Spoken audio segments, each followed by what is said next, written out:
morning.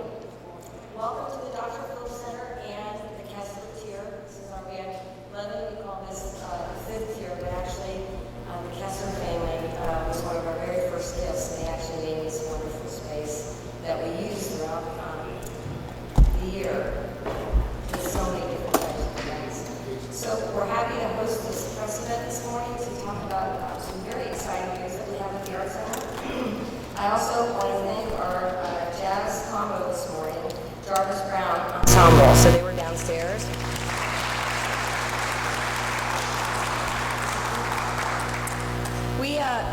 We're so fortunate to get to this point of having a successful year in programming, and a lot of it was due to the wonderful sponsors that have supported us throughout the entire year. And Morgan Stanley really helped us last year with our jazz series. And Steve Freeman is actually here today, and I would like to introduce you to the executive leadership. His leadership leads North and Central Florida with all branches of Morgan Stanley, and he's here today just to talk a little bit about the jazz series and Morgan Stanley. Steve.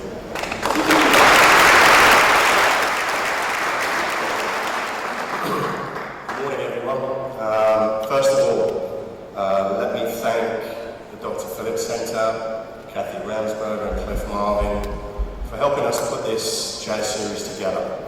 At Morgan Stanley, our commitment to community drives our decision making, and we could not be more proud to support bringing some truly great artists to downtown Orlando for our entire Central Florida community to experience through the Morgan Stanley Jazz at Dr. Phillips Center.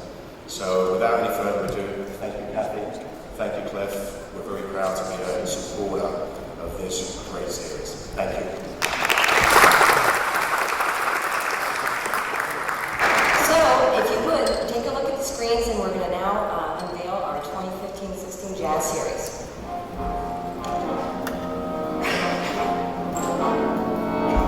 The 2015-2016 Morgan Stanley Jazz at Dr. Phillips Center brings internationally renowned artists to downtown in 4 one-night-only, once-in-a-lifetime performances. Don't miss Patti LaBelle, Arturo Sandoval, Michael Feinstein, and the one and only Tony Bennett.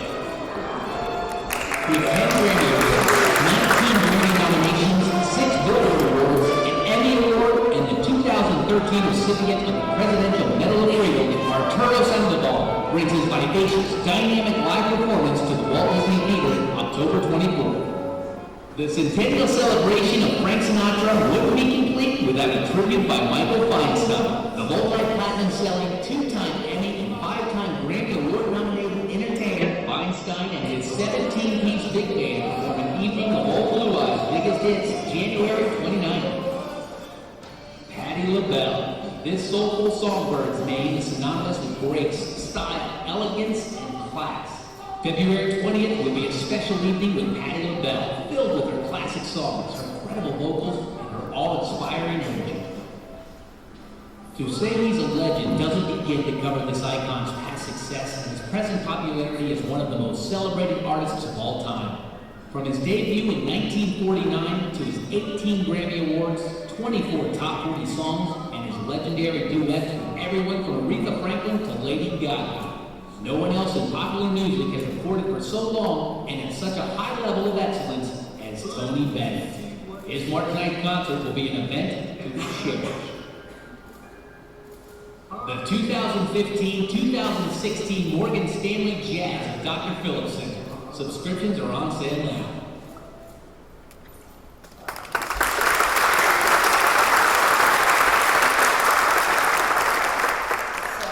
Thank you, Morgan Stanley, and thank you, Steve, and your team.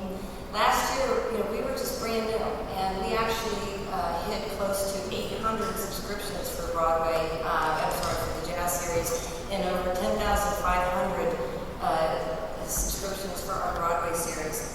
A lot of our programming here at the Art Center is mission-oriented, and a lot of it means, what does that mean? It means arts education, it means engaging the community. Through the jazz program last year, we actually had over 200 students that actually participated in programs with last year's performers, and the same is going to happen this year. And it's important because that connection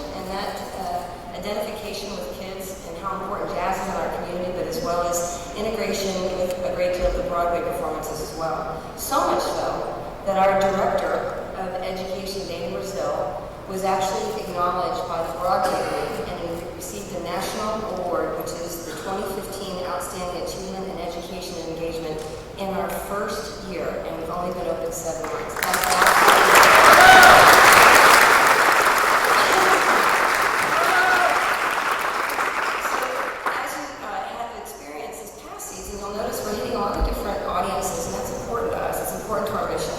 And it goes to our vision, Arts for Every Life. And how can this place and this wonderful facility be meaningful, not only to people that are in downtown, but the nation, other performing arts centers, children, kids, seniors, etc. And so we program our year that way. We have a big team that actually does that. And so what I'd really like to do is just show you a little bit of what the 2015-16 season has begun and how it's unfolding to hit those wonderful markets.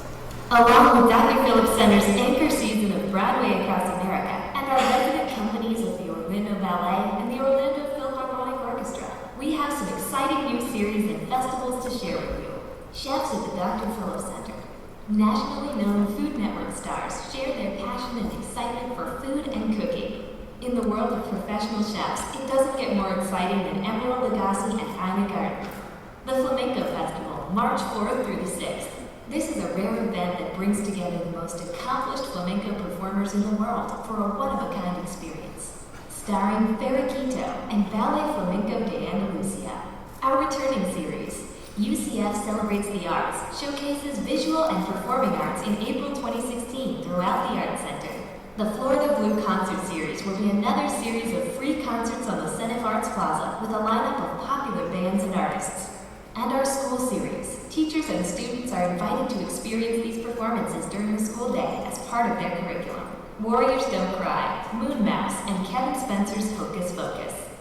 Extended run of shows at the Alexis and Jim Pugh Theater will provide edgy, timely comedy with the 2 unforgettable one-man shows, One Man Star Wars and One Man Breaking Bad. And you won't want to miss Miss Dixie's Tupperware Party. Not only is it hilarious, you can also put in your Tupperware order during the show. More terrific shows and artists include Celtic Woman, October 31st, John Cleese and Eric Idle, together again at last, for the very first time, October 17th. The new year brings classic performances. Paul Anka, January 14th. The Temptations and the Four Tops, January 24th. Yanni, February 13th. And for the family, Daniel Tiger's Neighborhood Live, May 21st. Dr. Phillips Center presents 2015-2016 season. This is just the beginning.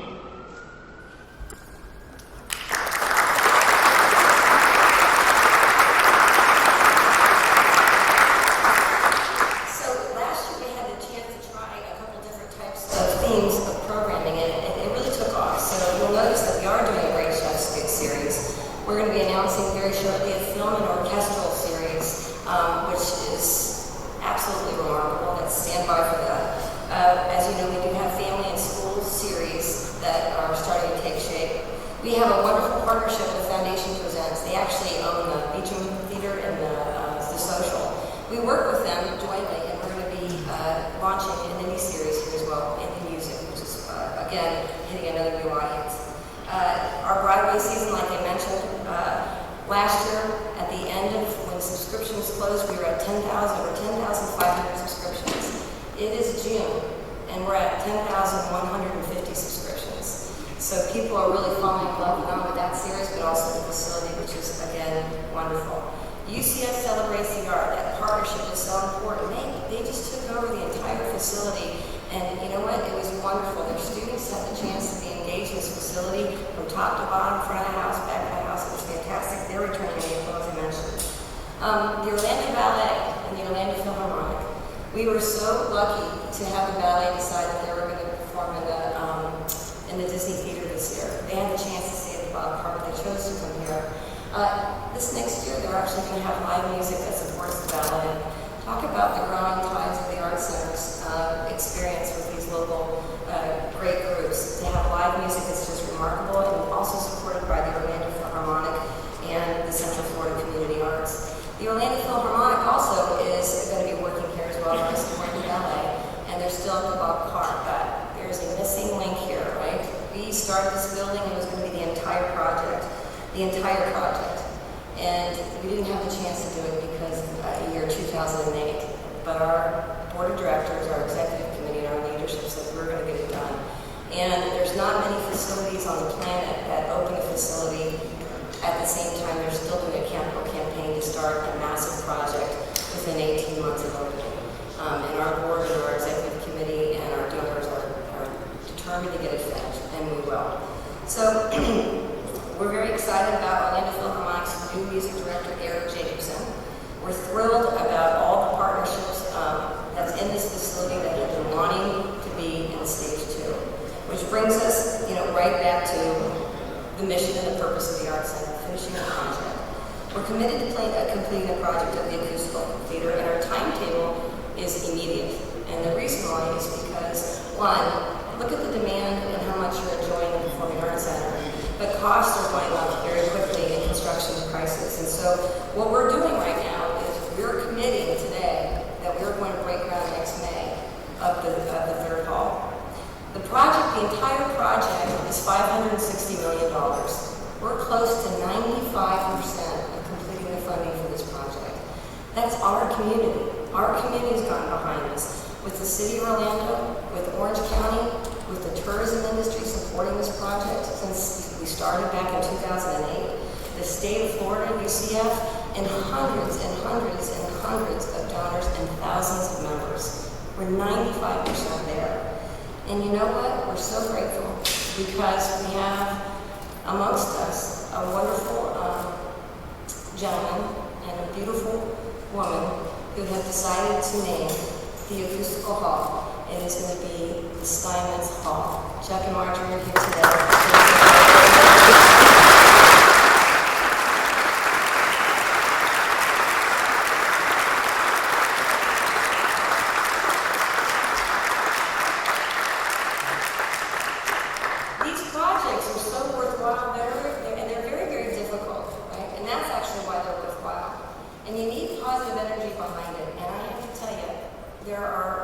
They're probably the 2 most positive people I have ever met in my entire life. And they keep us energized every single day. Not only are they naming the theater, but they actually were the reason why we got the project started. Years ago, when we were trying to get a shovel in the ground, we were a little bit short on funding. And we needed a guarantee of public funding. And it probably took a 45-minute conversation. He says, let's do it. And what he did is he actually guaranteed future funding of public funds, the tourist tax, so we can begin the project. That's remarkable. And we got it done in 2 weeks, and it was really because of Chuck Steinmetz and some of our other executive leaders. Thank you.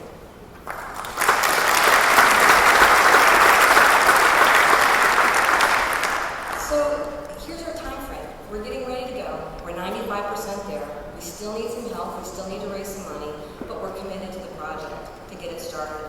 We have already engaged our pre-con team, our pre-construction team. Our team's actually here today, and I want to just recognize them very quickly.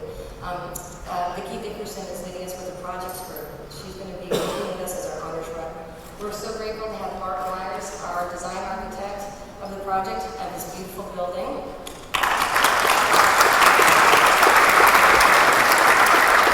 Along with Ryan Ivey, Matt Clear is here as well, with HKS. They did a great job. They're our executive architect of the project. Damian Doria, this is an acoustical theater. Okay, so he is our acoustician. He's with stages. He also worked very closely on the rest of the building as well. He's been with the project for years. Thank you. Millie Dixon is with theater projects. They are the theater designer of the project, of this entire project. And her number's been at speed dial, I think, for the past 10 years, and been absolutely wonderful. These guys have been involved with the project for almost over 12 years. That's how long they've been involved with the project to get it done, and I'm so happy they get here today as well. And I'm missing anybody. First, we have Doug Spencer, who's been leading us, again for a couple years. It's been fantastic having this great team. They're here today to see the completion of the building. We're working today to get it done. Just in a few months, or actually a few weeks, I think, we're going to be selecting our construction manager, and then here we go. So we're on a very tight time frame because we're going to make sure that we break ground in May. And if that's the case, the building will be open by 2019, which is great news as well. So we've outlined the footprint of Stage 2 and Steinmetz Hall, and I'd like you to take a look at We're here to answer a couple questions. I just want to say thank you very much for attending.